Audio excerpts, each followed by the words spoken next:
Welcome to Surrogacy Daddy, the podcast about a queer and ethically driven surrogacy journey.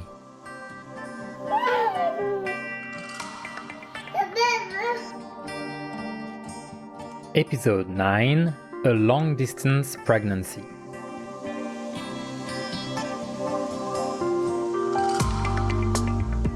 Three, two, one, Happy New Year!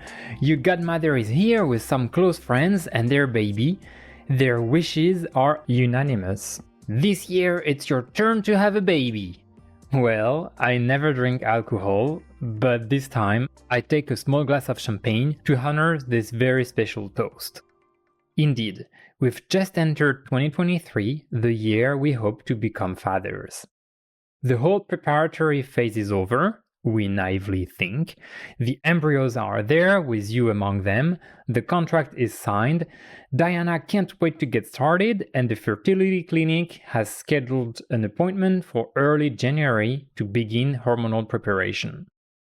Now we're moving to the concrete phase. Diana begins her medical journey with a new checkup including blood tests to ensure all parameters are optimal. Then she starts her hormonal preparation, which will last around 20 days and enable her body to create the cozy little bed in her uterus needed to welcome you. Now, behind this very cute image, you have to imagine that Diana will be giving herself an injection every day, so it's no small matter. She sent us photos of the accumulated syringes. It was impressive. We were somewhat reassured, knowing her husband was also helping her with the injections. During this period, every 5 or 6 days, she has an appointment for more blood draws or ultrasounds to check that everything's going well. For our part, we had to choose which embryo we'd like to see implemented. On the question of the sex of the baby, we chose not to choose. We figured you'd become whatever you were meant to be, and we honestly didn't care whether you were born with one sex or another.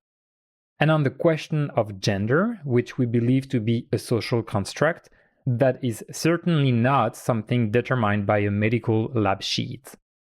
A few days before the transfer, scheduled for late January 2023, we invited Diana and her husband to go out for dinner, the two of them, at a restaurant of their choice, and we made sure the children would be looked after so that their parents can have a romantic evening alone. The next day, Diana tells us about their fabulous evening, and she kept cracking us up. She had brought some sautéed onions in a little Tupperware container, just the way she likes them, to add to her restaurant meal. She brought her own side dish. Can you believe it? How amazing is that? I can tell you that when it comes to knowing what you want, Diana is at the elite ninja level. On the morning of the embryo transfer, she receives from us a small bouquet of her favorite flowers to thank her and support her on this very special day. Diana then goes to the fertility clinic with her husband. We are on a video call with one of the embryologists. We say hello to Diana. We're all excited. Her husband is by her side and the rest of the team greets us too. The embryologist shows us the screen on the wall where everyone will be able to watch the transfer live.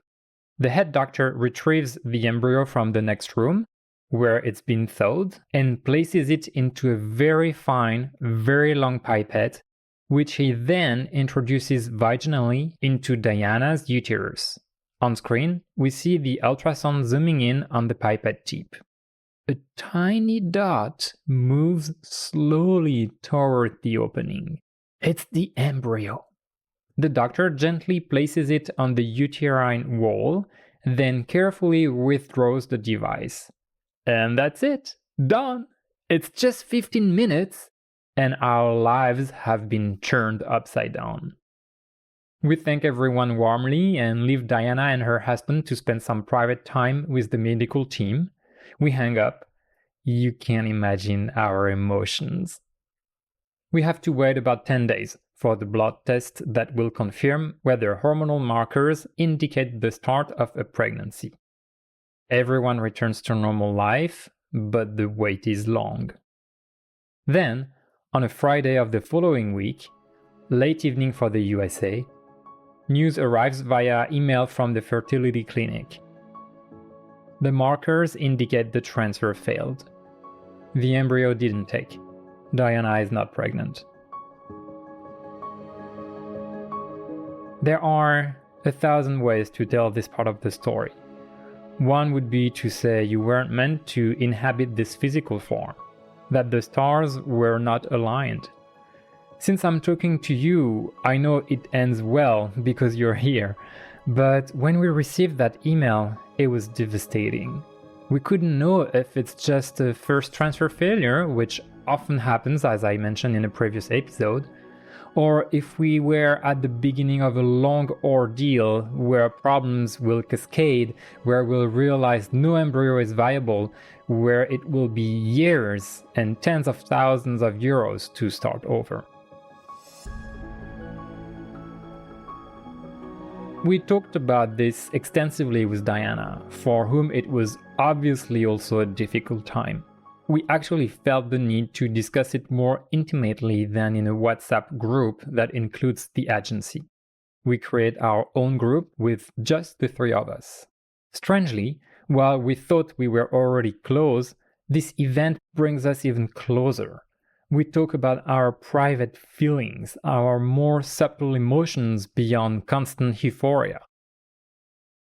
2 months later, in March, at the clinic's suggestion and with Diana's agreement, the process is repeated a second time.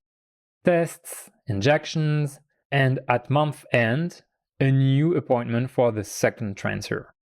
This time, instead of fresh flowers, we have the same flowers delivered to Diana but made from Lego pieces. Jokingly, we tell her we hope this time they will hold a little better. At the clinic appointment, we should be much more stressed given what happened the first time. But Diana and we have talked a lot in the meantime. We know where we stand and why we're here. We exchange a knowing nod, everyone is ready. Everything happens exactly the same way. On screen, the tiny dot slides gently out of the pipette and is delicately deposited on the uterine wall. We thank Diana and the team again, hang up, and are just as moved as the first time. The following Monday, we received the long-awaited email confirming Diana's pregnancy. That's it, she's pregnant. Here we are. We're going to become dads. We're going to become your dads. This emotion, I will remember it for the rest of my life. 1 month later, your development is confirmed by ultrasound. The idea is to verify that beyond satisfactory blood results, you seem to be developing as expected. We're back on a video call and don't miss a single second. This will be the case for every future ultrasound, despite the time difference and the thousands of kilometers separating us. And this distance, throughout the entire pregnancy, we're going to have to compose with it. It's not always easy, but Diana regularly sends us photos of herself and her growing belly. We exchange messages almost daily, not just about you, but also lots about other things like our lives, jobs, news. We joke about anything pretty much. We make video calls every 10 to 15 days. Often Diana is with one of her children, which lets us get to know them too. Sometimes her husband joins us and we all chat together. We're also careful to regularly check with her that we're not being too intrusive or invasive. We tell her there might be times when she'd want whole weeks without talking to us, to be in her own little bubble. That would be normal. We also make voice recordings where we read little stories, sing nursery rhymes, tell you we can't wait to meet you. We send all this to Diana via WhatsApp, who plays it for you often on her phone. This is how our first contact happened with our recorded voices. Now, you might think it would be better if it were a voice whose full vibratory range wasn't digitally compressed. We could also say that touch, warmth, waves, regular physical presence would be better for supporting your development during the intrauterine life and for supporting the woman carrying you and who makes it all possible. Well, what can I say? Yes, of course it would be better. Of course we'd prefer Diana to live 30 minutes away so we could visit you all weekly if she wanted.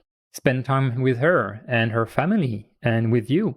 But that's not possible because surrogacy is illegal where we live, even when ethically supervised, as you now know. So we have to do it differently. But I do not accept any criticism from opponents consisting of regretting that the fetus doesn't have more contact with its parents or that the surrogate isn't better supported in daily life. Because that's all what we want too.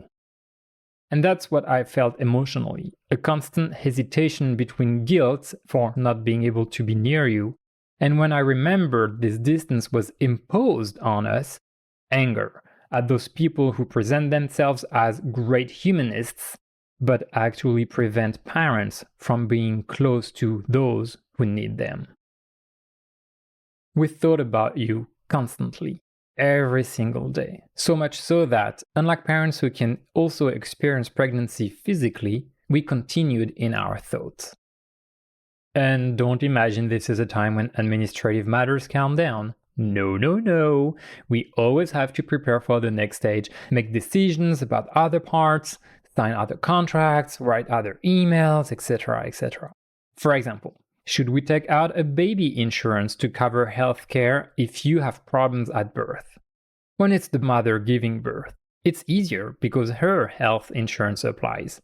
But for us, it is not possible because the insurance could say, sorry, but you've specified precisely that this baby has no legal connection to our insured, so we won't reimburse anything. Which is, I admit, quite logical. So we are the only parents who will bear the full financial burden if there are postnatal complications, if surgery is needed, if medical support is required.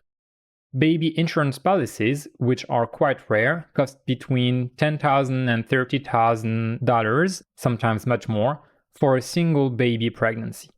Again, these are enormous amounts of money, but they should be put in perspective against the cost of a night in a NICU in the USA, which easily runs between $1,000 and $2,500 per night. But it's not as if we have a choice, so we move forward somewhat robotically. This pregnancy keeps us just as busy as if we were experiencing it physically. We're carrying it all in our own way. We're having an administrative pregnancy. One afternoon, my mother, your grandmother, calls to check on me. I'm driving alone, so it's perfect timing. I give her an update on where we are in the surrogacy journey. She listens attentively. Then she finally says, "But my son, you talk to me a lot about all these files and processes, but as a dad, are you excited? Are you looking forward to it? Are you thinking about it?" And then it was as if I'd crashed back to earth, as if I suddenly returned to my body, regaining consciousness after a kind of semi-coma. I'm going to be a dad. I'm going to be a dad. We have to manage so many things simultaneously on these journeys that, to cope, we transform into task-crushing machines, sending emails, checking documents. And sometimes, in the whir of our own engines running at full speed, we almost forget to pause, breathe, temporarily turn off the to-do lists and remember that all this is about becoming a parent, welcoming a child, bringing you into the world, Aube. I was still driving. I pulled over and parked. A small tear rolled down my cheek from shock and joy. A little guilt, too, for not thinking to refocus earlier. I told your grandmother I'd call her back later, and in the silence of the car, I concentrated intensely on you. I sent you thousands of waves of joy, pleasure, and good health to you and Diana. I imagined these waves as large, long, colorful, intertwining energetically. I saw them extending and traveling across the Atlantic, sometimes bouncing off the ocean surface, arriving to you as alive and vibrant as I had sent them, surrounding you both gently and warming you with all our love. And I told myself, between our child and us, there will always be rainbow light, and I will not let anyone extinguish that force.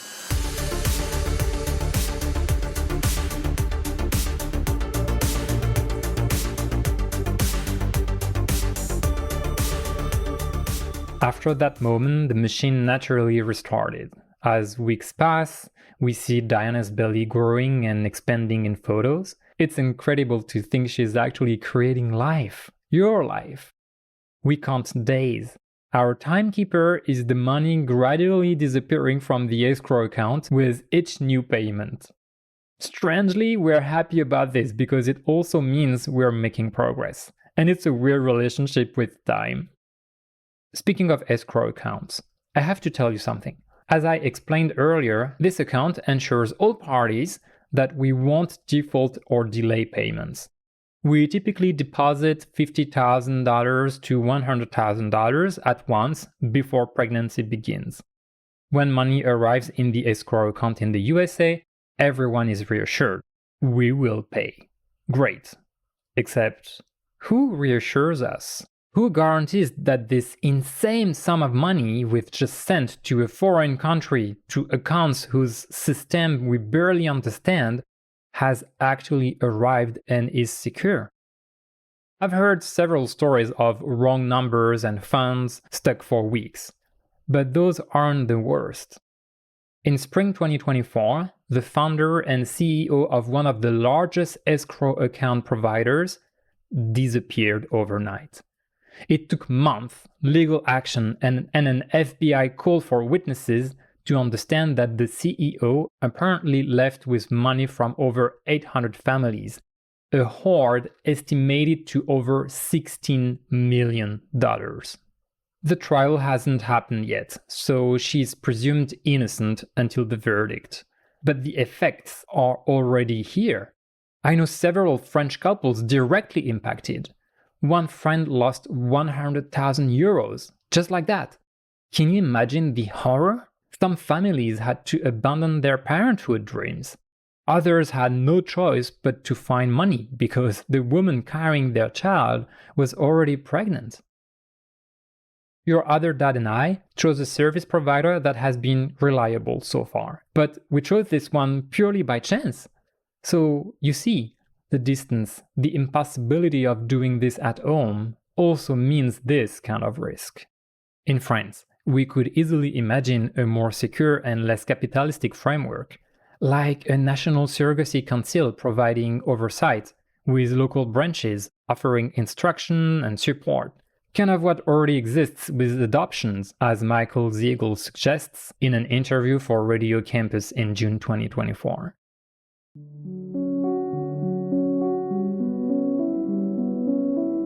There are two things we are going to do to make this pregnancy much more tangible for us. The first one is simply coming to the USA, of course. Since we could afford this little trip, we didn't hesitate and we traveled to meet you and Diana physically, as well as her family. What an emotional week that was. It was July 2023. We chose this week on the clinic's advice and with Diana's agreement, as it would be the big 21-week ultrasound. We fly to the airport near Diana's home, then jump in a rental car, making the final stretch to meet you. We're nervous. Then, at the last turn to reach Diana's house, We enter a street straight out of an American TV show. Small green lawns, well-maintained, houses lined up one after another, big cars parked in front. Honestly, I expected to see one of those paper boys. Mid-street, we see a small group of people sitting on the steps in front of one house, waving at us. Just above them flies the American flag, and in the background, it's cloudless blue sky. I swear, it was hard to believe this wasn't a movie scene. Diana, her husband, and their 3 children smile and wave. We exit the car and leap into each other's arms, as if we'd seen each other 1,000 times and missed each other terribly. We laugh and share big, long hugs. We have so much to tell each other, we're so happy. This continues quite a while, I'd say a good half hour. Then, as if the moment came naturally, now that we've met Diana in real life, we can meet you too. We ask if we can talk to you, place our hands on her belly where you've been growing for 5 months. And then, well, I don't know how to describe this moment, so magical and unique. Our first real meeting. It was as overwhelming as you can imagine. I said hello, spoke to you, a little in English to include Diana and her family around us, then a little in French so you could hear our more typical voice.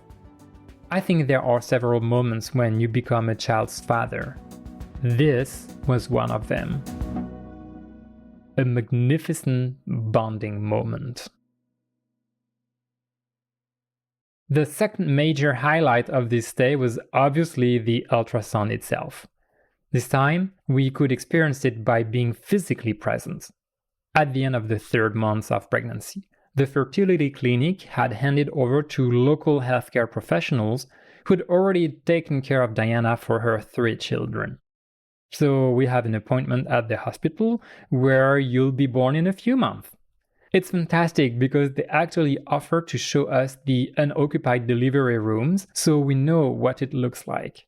Honestly, it's a brilliant idea, especially in our long-distance pregnancy experience. Knowing what your birthplace would look like helped me a lot in projecting forward. Then came ultrasound time. It was both anticipated and feared because we'd learn whether you have 4 limbs, the expected number of organs, estimated size, etc. I remember Diana, your other dad, and I were outside the hospital, and I asked Diana if I could speak to you before going in. With her consent, I knelt down, placed both hands on her belly, and in English, because I wanted Diana to hear too, I told you. Little baby love, whatever happens, whatever we discover in this ultrasound, I'm your dad, we are your dads, and we'll take care of you. We'll continue loving you as we already do, unconditionally and infinitely. We know you'll change our lives when you arrive and join us. And if we have to change our life in ways we had not imagined, we will do it, because we love you.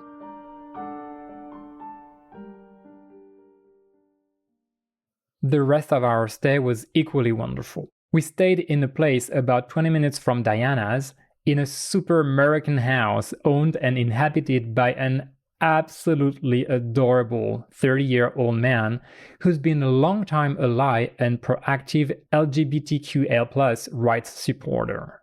We quickly became friends. We saw Diana and her family almost daily, but being careful not to impose. We ate together often, whether out or at home. We went swimming with the whole family at the lake, got massages, and saw the Barbie movie at the cinema, dressed all in pink with Barbie t-shirts she gave us as a surprise. We also spent time just relaxing at Diana's in her living room and on the incredibly comfortable sofas, chatting about everything and nothing. She introduced us to her world. Sometimes we'd ask Diana if we could get closer to her belly, and we'd take turns talking to you. There was just one difficult moment at the very end, the day before departure. We had just spent a week in paradise, but at some point, we realized there's a gap between how we thought Diana was protecting herself at work and what she was actually doing. We also understood immediately that it was not negligence or concealment on her part, just different understanding of what to do and not do. She follows her obstetrician's instructions, which is what the contract specifies, and we thought she was following public health recommendations, which are stricter. We started to worry intensely, so much that I felt like I was entering fatherhood again, but this time through the worries door. It's not an easy moment, since we've never had to discuss concerning things with Diana. We wonder if we should go straight to the agency and ask them to handle it, but we tell ourselves that if we want to build a meaningful relationship with Diana beyond the contract, we cannot rush to service providers and hide behind them at the first bump. Like all relationships, sometimes there are difficult conversations that still need to happen. So we gather courage and ask Diana if we can talk. She listens attentively, understands, and doesn't get defensive, which was our biggest fear, that she'd take this as an attack on her. Quite the opposite. Her first reaction is immediately offering to change her approach if it's better for the baby. We discussed this over several days after leaving to work things out. The agency gets looped in, but ultimately, being able to navigate this delicate passage with Diana further reinforced our relationship's foundation. We now know that we can also work through moments of disagreement or misunderstanding, not unimportant within a family, whether blood or chosen. This little trip to visit you is the first thing we do to make this pregnancy more concrete for us. The second thing, well, I'll tell you about it in the next episode, and you'll see. I'm sure it will make you laugh because it's so typical of your two dads. So, see you next time!